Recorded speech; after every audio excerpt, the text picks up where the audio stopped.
말씀 함께 보겠습니다. 마태복음 6장의 말씀입니다. 마태복음 6장 24절에서 34절의 말씀. 긴 말씀입니다만 우리 함께 말씀을 읽어보도록 하겠습니다. 마태복음 6장 24절에서 34절에 있는 말씀입니다.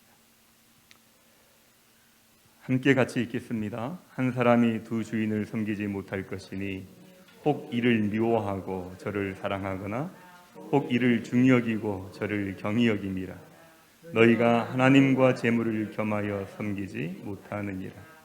그러므로 내가 너희에게 이르노니 목숨을 위하여 무엇을 먹을까, 무엇을 마실까, 몸을 위하여 무엇을 입을까 염려하지 말라. 목숨이 음식보다 중하지 아니하며 몸이 의복보다 중하지 아니하냐. 공중의 새를 보라. 심지도 않고 거두지도 않고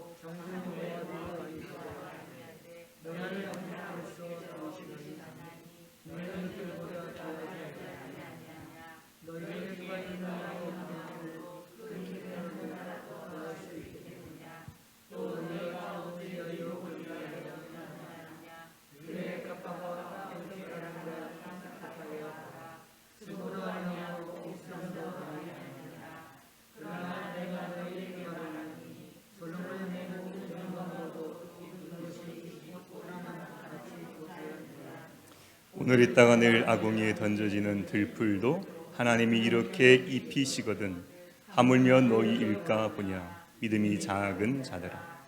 그러므로 염려하여 이르기를 무엇을 먹을까, 무엇을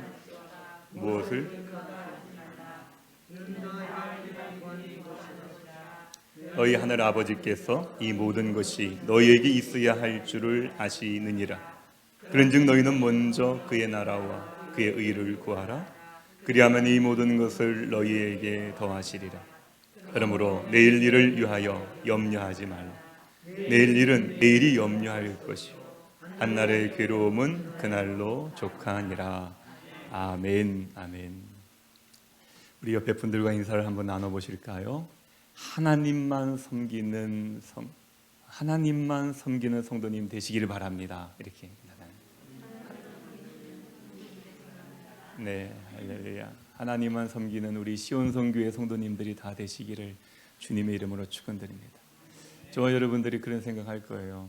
아니 그럼 내가 하나님만 섬기지 뭐 부처도 섬기고 뭐 공자도 섬기고 마호메도 섬기고 내가 그럽니까? 오늘 본문에 보니까 우리에게는 두 주인이 있다 이렇게 얘기합니다. 우리가 보통 뭐 다른 신의 의미가 아니라 하나님을 섬기면서도 또 다른 신을 섬길 수가 있는데 그 다른 신은, 다른 왕은, 다른 쥐는 누구냐? 24절의 말씀을 보니까 이렇게 얘기하고 있습니다. 너희가 하나님과 재물을 겸하여 섬기지 못하느니라. 우리는 이 말씀에 대해서 다르게 생각하실 수 있어요. 하나님도 섬겨야 되고 이 땅에 살면서 돈도 있어야 되는 거 아닙니까? 맞아요. 여러분들에게 돈을 벌지 말라라고 말씀드리는 게 아닙니다. 돈은 필요 없다 말씀드리는 거 아닙니다. 여기에서 말씀하는 건 무엇이냐면은 주인으로 섬기지 말라는 것이에요. 주인으로. 우리는 돈을 벌고 사용하고 써야 됩니다. 그런데 우리는 그렇게 하기 위해서 그러한 타당한 이유를 가지고 재물을 섬기는 경우, 물질을 섬기는 경우가 많이 있습니다. 하나님과 같은 존재. 자, 근데 하나님만을 섬기는 그리스도인이 되어야 되는 거예요. 제가 이 본문의 말씀을 가지고 매년 한 번씩은 설교를 하는 것 같아요. 왜냐하면 이 말씀이 저와 여러분의 삶 가운데 굉장히 중요합니다. 나도 모르게 그렇게 된다니까요. 나도 모르게 하나님께 원망할 때가 참 많이 있습니다. 나도 모르게 하나님께 불평할 때가 많이 있습니다. 하나님, 내가 하나님을 섬기는데 나에게 이러실 수 있습니까? 전 너무 괴롭습니다. 그렇게 하나님께 불평하고 원망해 보던 적 없으십니까? 그때마다 생각나는 얘기가 있죠. 목회자들이, 목사들이 설교할 때마다 뭐라고 합니까? 하나님이 더 괴롭습니다. 더 괴롭습니다. 왜? 성도님들을 사랑하기 위해서 아들 예수 그리스도를 죽이기까지 내어주셨기 때문에 아들을 잃어버린 아버지의 마음은 얼마나 괴롭겠냐는 거예요. 근데 여러분 그렇게 생각하실 수 있죠. 하나님이니까 그거 괜찮지 않아요? 근데 나는 사람이니까 더 괴로워요, 하나님. 저도 그런 생각이 들 때가 가끔 있습니다. 하나님보다 내가 더 괴로울 것 같다. 하나님은 하나님이시니까 이런 고통 저런 고통 다 참을 수 있지 않겠냐. 근데 나는 사람인데 이런 고통들을 내가 겪어야 한다는 것, 이거는 하나님이 나를 사랑하지 않는 거 아닌가. 내가 하나님은 더 괴로울 것 같아요. 근데 여러분, 그 문제를 가지고 하나님께 깊은 대화를 나눠보았습니다. 하나님 괜찮잖아요. 저는 힘들어요. 저는 어려워요. 저는 고통스러워요. 이런 대화를 나누는 중에 주님의 마음을 제 마음속에 느껴지게 하는데 어떤 마음이냐면은 하나님이 더 괴로울 수밖에 없다는 겁니다. 왜일까요? 하나님은 그런 대접과 그런 처우를 받아야 하는 이유가 없습니다. 그런데 하나님은 우리들을 위해서 아들을 내어주기까지, 죽기까지, 그리고 우리가 하는 온갖 횡포들을 다 당하면서도 참고 계셔야 되는 그 고통이 얼마나 큰 줄 아세요? 여러분, 저와 여러분들이 이렇게 살아오면서 제일 갈등이 많은 사람들 중에 한 부류가 누구냐면은 가족입니다. 가족. 예. 그 가족이 뭐 나쁜 범죄를 저질렀지 않았다 할지라도 그 가족 안에서는 갈등이 많아요. 그래서 요즘 제가 언뜻 들었던 이야기 중에 하나가 그런 단어 역시 여러분 아십니까? 갑자기 생각 안 나네. 뭐지, 재영아? 집안의 여포, 그게 뭐라고? 방 속의 여포? 뭐라고? 방구석 여포라고. 예, 방구석 여포라는 단어가 있답니다. 방구석 여포. 이게 뭐냐면은요, 밖에서는 싸우지도 못해요. 밖에서는 말도 못해요. 다른 사람들한테는 성질도 못 부려요. 근데 방구석 안에서는 여포가 되어가지고 용맹무쌍해서 모든 가족들을 상대로 싸움을 하고 이겨내고 갈등을 일으키는 그런 존재들, 방구석 여포라는 그런 단어가 아이들 속에 있다는 거죠. 예. 그것이 우리의 삶의 어떤 모습들을 잘 드러내지 않나 생각을 듭니다. 근데 여러분, 그 방구석 여포 그 자녀들뿐만 아니라 나와 함께 있는 부인, 함께 있는 남편, 뭐 이런 사이에서도 갈등이 없을 수는 없어요. 근데 이런 갈등들이 우리 속에 있을 때, 특히 자녀와 부모의 관계 속에서 자녀들은 자녀 나름대로 힘들다 그래요. 내 일 간섭하지 마세요. 내가 알아서 해요. 좀 그만 좀 하세요. 이렇게 얘기를 많이 합니다. 그러면서 그 정도만 하면 되는데 이제 부모를 대해서 역으로 공격을 하고 부모에 대해서 역으로 원망을 막 할 때가 많아요. 그래서 부모들이 자녀들을 꾸짖고 그를 선행으로 인도하기 위해서 가르칠 때 자녀들은 불평을 토해냅니다. 왜 그러냐고. 그런데 그 자녀들이 당하는 고통보다 더 큰 고통은 누가 당하는 고통일까요? 부모들이 당하는 고통. 왜요? 부모는 자녀를 위해서 자녀 하나 잘 돼보게 해주겠다고 나가서 돈 벌죠. 그들을 위해서 밥을 짓죠. 그들을 위해서 청소를 하죠. 또 그들이 또 지르는 그 모든 그 얘기들에 마음 상해요. 근데 부모는 예로부터 부모는 존경받아야 되는 대상이었고, 성경에도 부모에 대해서 공격하는 자들은 하나님께서 저주하시겠다고 분명 말씀하셨습니다. 그럼에도 불구하고 현실 속에서는 자녀들이 부모를 공격하고 무시하고 원망하고 불평하는 일들이 많다는 거예요. 그럼 자녀들도 마음이 아프겠지만 더 마음 아픈 사람 누굴까요? 부모라는 거예요. 부모.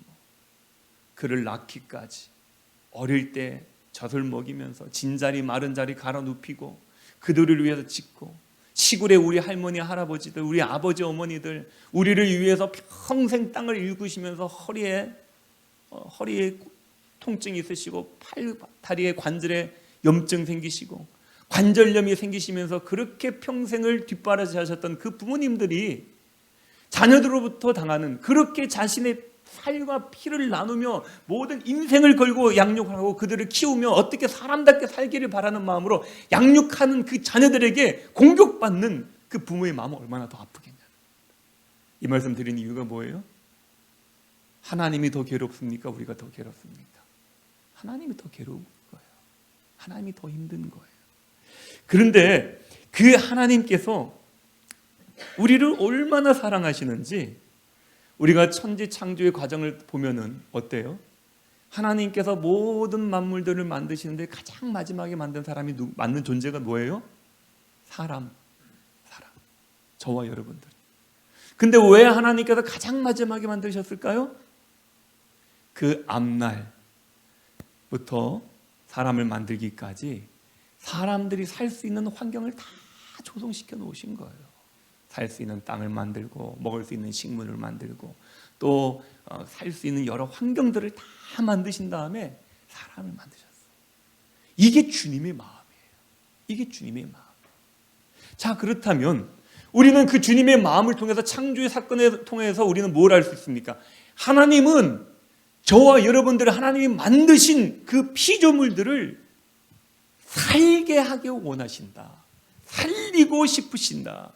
버리지 아니하신다는 거예요. 그런데 우리는 그 하나님에 대하여서 믿지 못해요. 신뢰하지 못해요.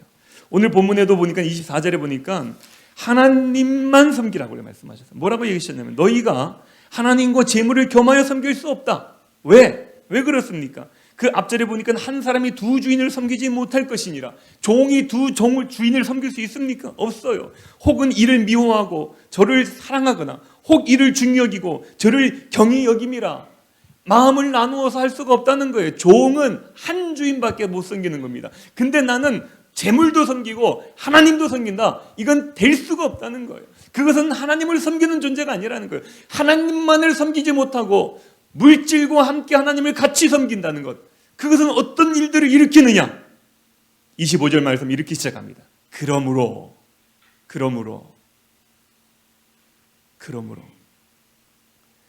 어떻게 된다는 거예요? 결론적으로 이런 얘기예요.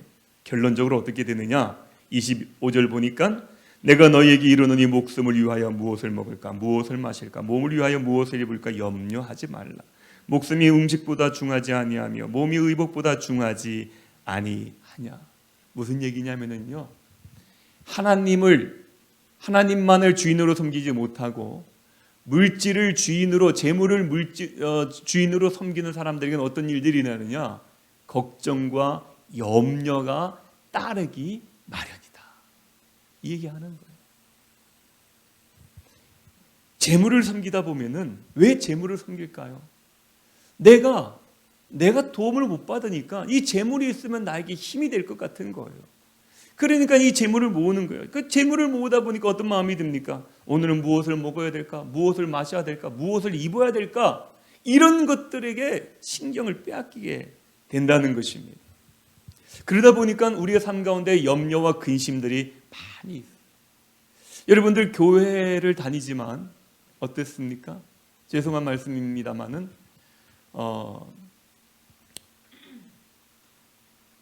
그 영국의 옥스퍼드 의과대학에서 웃음에 대해서 연구를 해봤다 그래요. 근데 어린 아이들은 하루에 400번에서 500번을 웃는답니다. 그러니까 하루 24시간이니까 뭐 1시간에 몇 번씩 웃는 거예요. 엄청나게 웃는 거죠. 그런데 나이가 들수록 웃음의 횟수가 점점 줄어들어서 어른은 하루에 15번 정도, 그러니까 2시간에 한 번꼴로 웃는 그런다는 것입니다. 근데 왜 그럴까요? 살아보니까 어때요? 아이들이 천방지축으로 웃고 놀고 떠드는 모습들을 보면은 우리 어른들이 하는 얘기가 뭡니까? 너네들은 참 좋겠다. 걱정도 없고 염려도 없고. 근데 이제 어른이 되다 보니까 어떤 일들이 생깁니까?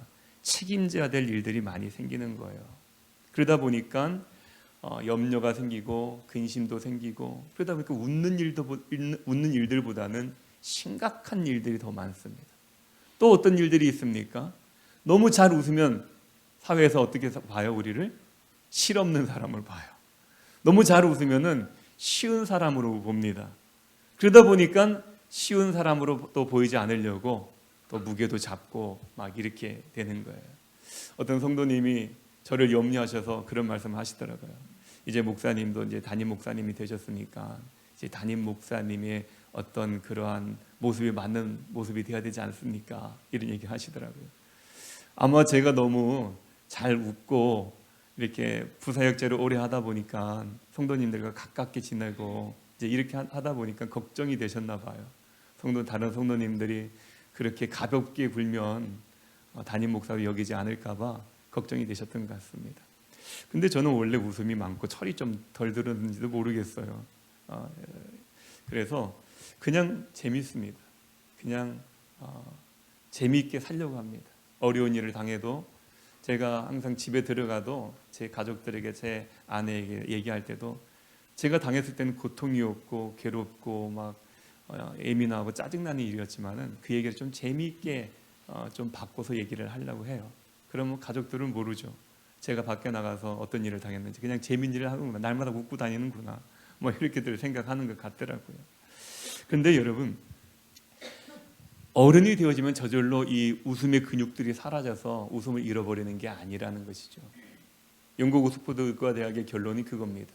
염려와 근심으로 인하여서 웃음을 잃어버리게 된다는 것입니다. 여러분 그런 거 아시죠? 우리가 어떤 일을 할 때 그 일을 많이 해보면은 익숙해집니다. 더 잘할 수 있습니다. 그래서 군대에 가면 그런 이제 제가 잘 기억이 안 나는데 그런 이제 문구가 걸려 있어요. 여기에서 흘리는 땀 한 방울이 전장에서 흘리는 피와 같다. 이제 이런 의미가 있습니다. 훈련 받을 때 열심히 땀 흘려 훈련을 받으면 전쟁에서 피를 흘리지 않을 수 있다. 다치지 않을 수 있다. 이런 이제 의미의 글이 있습니다. 그래서 무언가를 자꾸 반복하고 무언가를 자꾸 할 때에 잘할 수 있는 거예요. 근데 여러분 그거 아세요? 걱정과 염려도 꾸준히 반복적으로 연습하면 어떻게 될까요? 더 잘 되는 거예요. 더 잘 됩니다. 우리가 살아가면서 평생 살아가면서 이 염려와 불안들을 계속해서 연습하고 매일같이 연습하고 매일같이 우리가 적용하다 보니까 이 염려와 불안들이 자동적으로 너무너무 잘 되는 거예요. 그러다 보니까 걱정이 생기고 염려가 생긴다는 것입니다. 근데 하나님은 오늘 우리에게 뭐라고 말씀하십니까? 염려하지 말라 말씀하는 거예요. 걱정하지 마라 이렇게 얘기합니다. 그렇게 얘기만 들었을 때는 우리는 아유 하나님 무슨 성경적인 말씀이 성경이 그래요. 염려하지 말라고 말만 한다고 해서 염려가 안 됩니까? 내 현실을 보십시오. 이렇게 얘기합니다. 그런데 오늘 본문의 말씀은 뭐라 그래요? 우리는 그렇게 생각하면서 마치 하나님은 눈에 보이지 않는 존재로서 우리의 삶을 모르는 분인 양 생각할 때가 많죠. 근데 오늘 말씀을 보면은요 뭐라고 했냐면은 26절에 보니까 공중의 새를 보라. 공중의 새를 보라. 28절에 보니까 들의 백합화가 어떻게 자라는가 생각하여 보라. 우리는 믿음이라는 것이, 성경의 말씀이라는 것이 그냥 논리도 없고 어떤 증거도 없고 그냥 무조건 믿는 어떤 그 배움이 없이 좀 그냥 어리석은 사람들에게 강요하는 어떤 막연한 그 기대감, 이런 것이 성경인 것처럼 생각할 때가 많이 있어요. 그래서 하나님 잘 모르시잖아요. 하나님 우리 현실을 좀 보십시오. 우리 현실이 얼마나 힘든지 이렇게 얘기하잖아요. 근데 하나님은, 예수님은 오늘 뭐라고 말씀하셨냐면 야 너희들 눈을 들어서 새를 좀 봐. 야, 너희들 머리가 있잖아. 머리를 가지고 생각 좀 해봐. 들의 백합화가 어떻게 자라고 있는지라고 말씀하십니다. 그러면서 뭐라고 말씀하시냐면은 이렇게 말씀하십니다.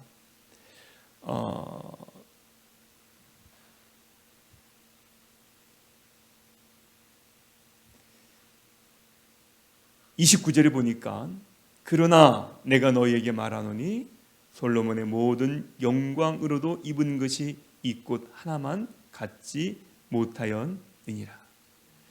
오늘 있다가 내일 아궁이에 던져지는 들불도 하나님이 이렇게 입히시거든. 하물며 30절 하물며 너희 일까 보냐. 할렐루야. 하나님이 우리에게 말씀하시는 게 뭡니까?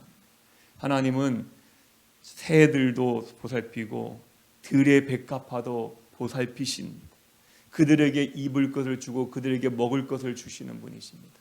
그들을 돌보시는 분이셔요. 근데 들의 백합화나 공중의 새들이 중요한 존재입니까?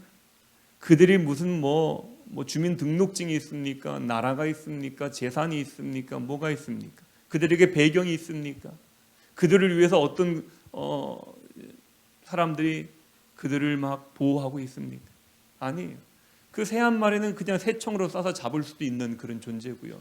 들에 핀 백합화 한 송이는 그냥 꺾어도 누가 말하지 않는, 누가 잡아가지 않는 그런 꽃들에 불과합니다. 그럼에도 불구하고 하나님은 그것들을 지키시는 하나님이시라는 거예요.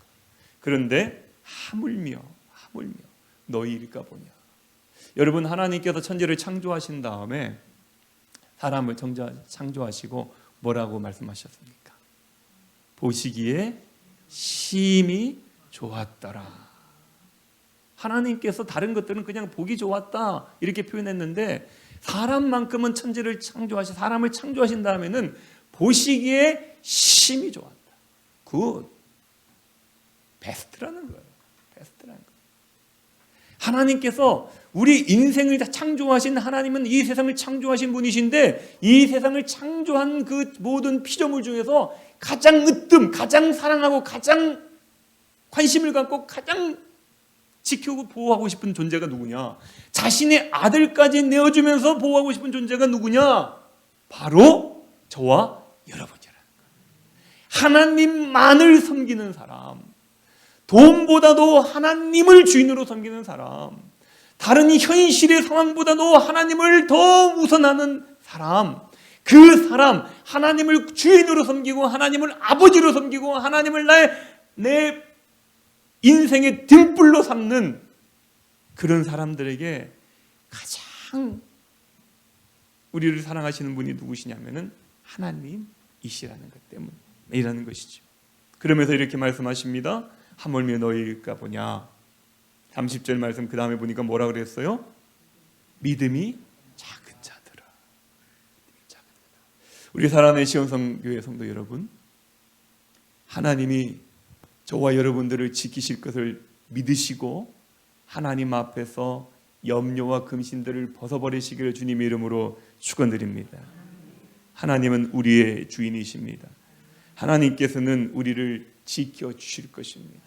하나님은 들의 백합화와 공중의 새들을 보호하시고 지키신 것처럼 우리를 지켜주실 것이라고 말씀하고 있는 것입니다. 우리가 그러면 어떻게 걱정 안 하고 살 수 있습니까? 사람인데. 근데 여러분, 이 연구 결과가 있어요. 노먼 빈센트 빌이라는 필이라는 박사님이 계십니다. 노먼 빈센트 필 박사에게 쓸데없는 걱정이라는 그 글에 보니까 이런 게 나와 있습니다. 우리가 하는 걱정 가운데 40%는 절대로 일어날 일이 아니다. 그리고 30%는 이미 일어났던 과거에 예전에 일어났던 일이었습니다. 근데 예전에 있었던 것을 가지고 다시 걱정을 하고 있는 거예요. 그런 일이 또 일어나지 않을까. 그래서 노먼 빈센트 빌 박사의 말로는 우리가 하는 걱정 중에 70%는 일어나지 않는 일이다. 그럼 30%가 있잖아요. 그런데 나머지 30% 중에서 20%의 걱정은 일어나도 큰 문제가 일어나지 않는 사소한 것들이다 라고 얘기합니다. 그럼 나머지 8%가 남아있잖아요. 근데 8% 중에 4%는 우리가 걱정해도 해결할 수 없는 일이라는 것입니다. 그렇다면 우리가 걱정함으로 해결할 수 있는 일은 뭐냐? 100%의 걱정들 중에서 100가지의 걱정들 중에서 4가지밖에 없다는 거예요. 무슨 말씀인지 아십니까? 우리 인생 가운데 하루를 걱정할 때에 100가지 걱정이 있다면 그 중에 10가지 중에서 4가지는 내가 어떻게 할 수 없는 일이라 한다면 4가지는 우리가 걱정해서 해결할 수 있는 문제라는 것입니다. 그래서 결국 결론적으로 얘기하면은 96%는 우리가 하지 않아도 되는 걱정이라는 것이에요. 그래서 그런데도 불구하고 우리는 매일 걱정을 하면서 걱정하지 않으면 내일이 안 될 것 같고 걱정하지 않으면 살 수 없을 것 같이 얘기하는 것이죠. 근데 하나님께서 오늘 뭐라고 말씀하셨냐면은 하물며 너희일까 보냐 믿음이 작은 자들아. 이러한 염려 96%의 염려는 사람들이 당연히 해야 되는 것이 아니라 어떤 사람들이 하는 것이라고 합니까? 믿음이 작은 자들이에요. 믿음이 작은. 그러니까 지금 염려와 걱정은요 우리의 현실의 문제가 아니라 믿음의 문제라는 것입니다. 믿음의 문제라는 것이. 여러분, 하나님께서는 저와 여러분들을 아주 존귀한 자로 여기시고 있다는 것을 믿으시기를 바라겠습니다. 존귀하게 여기셨어요. 우리는 우리 스스로를 생각할 때에 나는 존귀하지 않은 것 같고 나는 무시를 받을 수밖에 없는 존재인 것 같고 또 다른 사람을 볼 때도 저 사람은 무시해도 되는 사람처럼 보일 때가 참 많이 있습니다. 그러나 여러분, 하나님이 우리를 보시는 입장은 달라요. 사람들끼리는 네가 높으냐 내가 높으냐 얘기하면서 서로 견줄 수 있어요. 그런데 그 사람을 바라보는 것이 아니라 우리는 누구를 섬기는 사람입니까? 하나님을 섬기는 사람. 할렐루야. 우리 시온성교회 성도님들은요 사람 무시하라 이런 얘기는 아니지만은요 그러나 우리가 가장 먼저 바라봐야 될 존재는 누구냐? 하나님이시라는 거예요. 그 하나님을 바라보고 우리는 이 길을 걸어가고 있는 것입니다. 하나님을 바라보고 있기 때문에 우리는 이 코로나 상황에서도 사람들이 모이면 안 된다고 얘기하지만은 또 이렇게 마스크를 쓰고 모여서 함께 예배를 드리는 거예요. 왜요? 이 거룩한 주일날은 주님이 이 성전에서 기다린다고 하셨기 때문에, 주님을 만나기 위해서 예배하는 자들을 주님 찾으시기 때문에 우리는 아무도 예배하지 않는 그곳에 예배하겠습니다라고 고백했기 때문에 주님의 전에 찾아 나와서 또 예배를 드리는 것. 이것이 습관적인 것 같고 이것이 그냥 하나의 종교 행사처럼 여겨질지 모르겠습니다. 그러나 여러분, 오늘 이 예배 가운데도 주님이 함께 하심을 믿으십시오. 하나님은 오늘 이 예배를 받으십니다. 이 예배를 통해서 하나님은 저와 여러분들에게 주의 은혜를 더하여 주실 것입니다. 오늘도 주님은 어떤 사람을 찾고 있습니까? 하나님을 구주로, 하나님만을 구주로 여기는 사람. 그 사람 오늘도 찾고 있는 것입니다. 왜 우리는 염려합니까? 믿음이 적어서이기 때문에 그렇습니다. 그러면 어떻다는 거예요? 믿음만 가지면, 하나님을 믿기만 하면 우리의 염려와 근심들을 벗어버릴 수가 있다라는 것입니다. 그래서 예전에 이 부흥 강사들 중에 그런 얘기가 있습니다. 걱정과 염려를 다 짊어지고 왔다가 교회에 와서 이 십자가 앞에 다 내려놓고 하나님 은혜를 충만하게 받고 할렐루야, 하나님이 나의 구주이십니다, 하나님이 나의 치료자이십니다, 하나님이 나의 문제 해결자이십니다 고백을 하고 은혜를 충만하게 받고 집에 갈 때는 이 십자가 밑에 와서 자신의 걱정과 염려들을 또 주섬주섬 챙겨서 짊어지고 나가는 사람들이 있다, 이렇게 얘기합니다. 왜요? 이 안에서 이 예배라는 것이 이 안에서만 조차고 드리는 게 아니에요. 여러분들의 마음을 위로하고 여러분들의 어떤 평안을 주시라고 예배를 이 교회 안에서만 그렇게 하자는 게 아닙니다. 여러분의 인생 가운데서, 여러분의 삶 가운데서 하나님은 살아서 역사하시고 여러분들을 지키시고 보호하시고 여러분들을 끝까지 인도하시겠다 말씀하시는 거예요. 울부짖을 때에 하나님께서 우리의 기도를 들으시겠다고 말씀하는 겁니다. 그래서 저와 여러분들이 걱정을 한다면요, 걱정을 해야 된다면 여러분들 마음 중에 내가 그래 아무리 그런 얘기를 들어도 내 삶 속에 걱정이 없어지지 않아요. 사람은 그래도 걱정하고 살아야 되는 거 아니겠습니까? 이런 생각들이 든다면 여러분들이 해야 될 걱정은 딱 한 가지 있습니다. 그게 뭡니까? 내 믿음이 약해지는 것에 대해서 걱정하십시오. 내가 하나님으로부터 멀어지는 것에 대해서 걱정하십시오. 내가 하나님에 대해서 설레지 못하는 것에 대해서 걱정하십시오. 나는 왜 설레지 않을까? 나는 예배를 드리는데도 왜 내 마음속에 주님의 임재하심이 느껴지지 않을까? 나는 왜 일상생활을 하는데 하나님과 교통이 없을까? 이거를 걱정하라는 거예요. 그리고 그 걱정이 되어진다면 뭐 해야 됩니까? 무릎을 꿇고 기도하십니다. 하나님께 구하면 되는 거예요. 욥기 38장에 보니까 까마귀 새끼가 하나님을 향하여 부르짖으며 먹을 것이 없어서 허우적거릴 때 그것을 위하여 먹이를 마련하는 이가 누구냐? 까마귀 새끼가 하나님을 향해서 부르짖는데요. 아니 새가 누구를 향해서 부르짖고 누구와 대화를 나눌 수 있습니까? 무슨 성인들의 이야기들을 들어보면 새와 대화를 나누는 성인들도 있었다고는 합니다만 새는 일반적으로 사람과 대화를 나누는 게 아니에요. 그런데 그들이 하나님을 향해서 부르짖었다는 겁니다. 기도를 했다는 겁니까? 그 얘기는 뭡니까? 그들은 본능적으로 피조물로서 하나님께 부르짖음을 표현하는 비유의 글인데 이것은 무엇이냐면 먹을 것을 갈망하는 자연적인 본능이 동물들에게 있다는 얘기예요. 먹을 것을 갈망해요. 동물들은 무언가를 요구를 할 때에 하나님께서 이것들을 들으신다는 겁니다. 그래서 여기에 대해서 복음주의적 목사님인 아더 핑커라는 분이 계세요. 아더 핑커라고 하면은 여러분들 굉장히 복음주의 목사님이신데 그분이 이렇게 이 욥기의 말씀을 해석했습니다. 동물들이 창조 세계의 자연 질서에 인간보다 더 순종하는 것을 볼 수 있다. 그들은 오직 하나님께서 주시는 것만을 구하고 그것을 받았을 때 만족한다. 이것은 인간이 다른 피조물보다 부패했고 비열하고 야비하다는 것을 엄숙히 설명한다. 이렇게 얘기합니다. 무슨 얘기입니까? 작년 봄이었습니다. 코로나가 생긴 지 2년째 되는 2년을 맞이하면서 사람들은 교회 예배를 금지했고 또 많은 식당들의 시간을 제한하고 인원을 제한하면서 사람들은 어찌할 줄 몰랐습니다. 봄이 오는지도 몰랐고 겨울이 가는지도 몰랐습니다. 그런데 3월이 되고 4월이 되니까 그 나무들은요 꽃을 피우고 나무들은 새싹을 돋기 시작했습니다. 그리고 윤중로에는 벚꽃이 만발하게 피어올랐습니다. 작년 일입니다. 그것을 보면서 저는 그런 생각을 해봤습니다. 확실히 저 식물들이 저 자연들이 더 사람보다 믿음이 좋구나.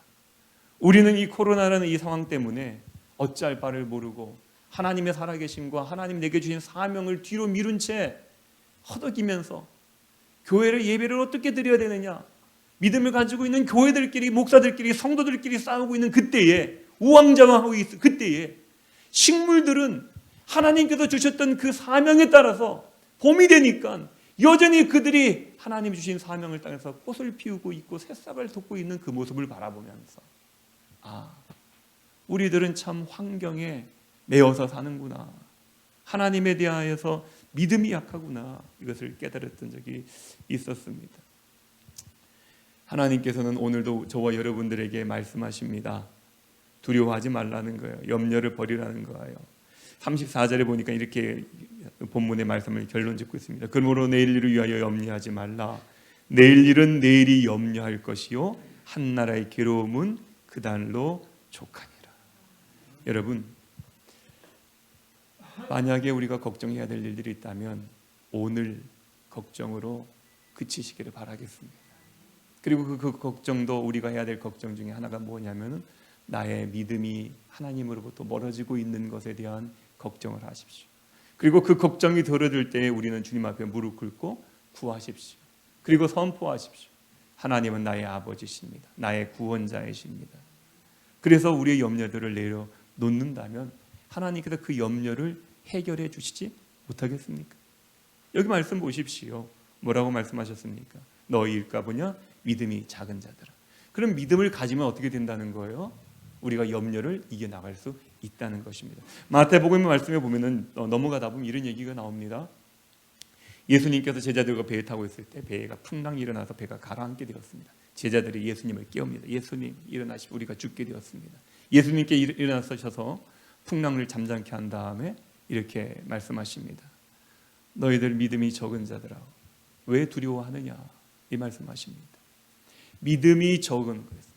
그들이 그 배를 핸들링할 수 있는 어떤 그런 기술의 문제가 아니라 그들의 믿음이 적음으로 말미암아 그들은 두려워했습니다. 왜요? 주님과 함께 있음에도 불구하고 주님을 의지하지 못했습니다. 믿음이 적었기 때문이에요.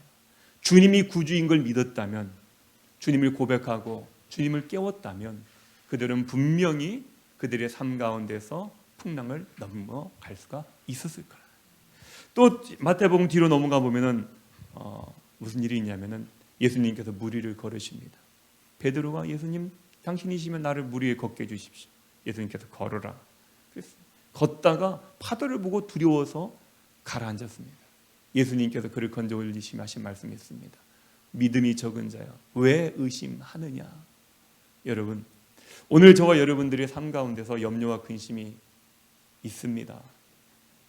코로나 때문에, 경제적인 위기 때문에, 또 정치적인 어떤 이런 상황들 때문에 우리의 마음이 얼마나 두렵고 혼란스럽고 고민이 많습니까? 그러나 여러분 오늘도 저와 여러분들이 기억해야 될 것, 오늘 성경에 말씀하시는 것은 무엇이냐면은 하나님이 믿음의 자녀들을 지켜주신다는 것입니다. 믿음의 자녀들을 지켜주신다. 고백하는 자녀들에게 그 고백대로 되게 하신다는 것입니다. 이거는 태초부터 이미 정해져 있는 일이에요.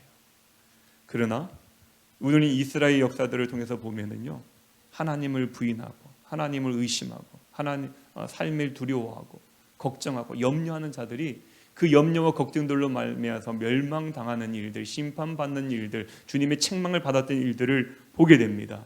여러분 오늘 주님 앞에 이렇게 기도하십시오. 주님 내게 믿음을 주셔서 내 염려들을 접어두게 하여 주옵소서. 내 인생을 하나님께 맡길 때에 주님의 평안 가운데 머물게 하여 주옵소서. 내가 언제나 주님을 먼저 찾게 하여 주시고 주님을 향한 그 사랑을 고백하는, 그러므로 말미암아 주님의 은혜가 내 삶 가운데에서 넘쳐나게 하여 주옵소서. 그렇게 기도하시기를 바라겠습니다. 여러분 삶의 걱정과 염려는 소유의 문제가 아니고 있고 없음의 문제가 아닙니다. 제가 짧은 삶이지만 살아와 보니까 그래요. 제가 말씀드렸잖아요. 저희 집이 가난해서 저는 대학교를 마치고 4년을 신학대학을 마치고 고민을 했었습니다. 다른 친구들은 대학원을 간다 그러고 공부를 계속 하겠다고 합니다. 자신들의 꿈이 있어요. 교수가 되겠다는 꿈도 있고 또 무언가를 이루기 위해서는 대학원을 가겠다는 거. 근데 저희는 집에는 돈이 없었어요. 부모님에게 대학교를 졸업할 때까지 신학생이라는 그런 그 이름 뒤에 숨어서 나는 하나님의 일을 하니까 부모님이 좀 도와주셔도 돼. 근데 저희 부모님도 그렇게 잘 살지 못했거든요. 그래서 항상 어머님이 돈을 꾸어서 학비를 내시고 저희 형수님 모르게 또 학비를 또 대주시는 적도 있고 막 이러면서 학교를 마쳤기 때문에 도저히 대학원을 들어가겠다고 얘기할 수가 없었습니다. 그래서 저는 대학교를 마치고 바로 풀타임 사역자가 되었어요. 그런데 그러는 중에 대학원을 가지 않으면 안 되는 그런 상황이 되었습니다. 제가 있는 아주 큰 교회에서 참 부사역자로서의 대우를 받으면서 잘 받고 있었는데 이제 그 교회가 서울의 중심가에 있었기 때문에 그렇게 얘기하는 거예요. 대학원을 나오지 않은 목회자는 쓸 수가 없습니다. 저는 이미 저는 이제 좀 학번이 빨랐기 때문에 목사고시를 다 대학원을 가지 않고도 패스할 수 있는 조건에 대해서 목사를 받았는데도 불구하고 대학원을 나오지 않은 목사는 좀 사역이 힘들겠습니다. 그래서 하나님께 기도했어요. 하나님 저 대학원 가야 되겠습니다. 대학원 보내주십시오. 근데 돈이 없었어요. 그래서 대학원 3년이라는 시간을 6년에 걸쳐서 마쳤습니다. 중요한 건 마쳤다는 거예요. 어려움이 있었지만 하나님께 기도했더니 그 어려움의 길들이 열리기 시작하더라고요. 어느 성도님이 마음의 감동이 있어서 학비를 되어 주시기도 하시고, 또 어찌어찌 하다 보니까 하나님께서 은혜 주셔서 또 돈이 모이고, 또 한 학기 휴학하고, 돈이 모이면 다시 복학하고 하면서 대학원을 마칠 수 있었어요. 저는 그 사건을 보면서, 제 인생 그 사건을 보면서, 이건 돈의 문제가 아니구나. 돈의 문제가 아니고 믿음의 문제였습니다.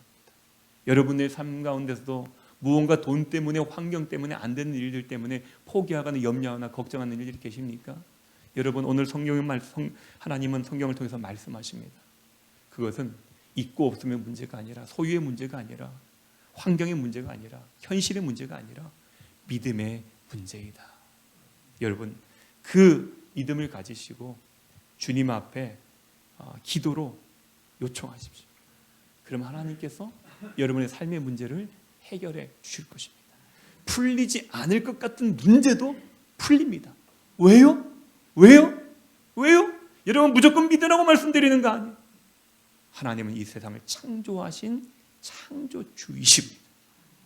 할렐루야. 이 세상의 물질보다, 이 세상의 돈보다, 이 세상의 어떤 누구보다, 어떤 정치인보다 더 능력 있는 분이십니다. 그분을 믿으면 염려와 걱정을 내려놓을 수가 있습니다. 여러분들, 믿음 가운데서 꼭 그렇게 주의 위로하심과 주의 평안 가운데 승리하시는 우리 시온성교회 성도님들 다 되시기를 주님의 이름으로 축원드립니다. 네.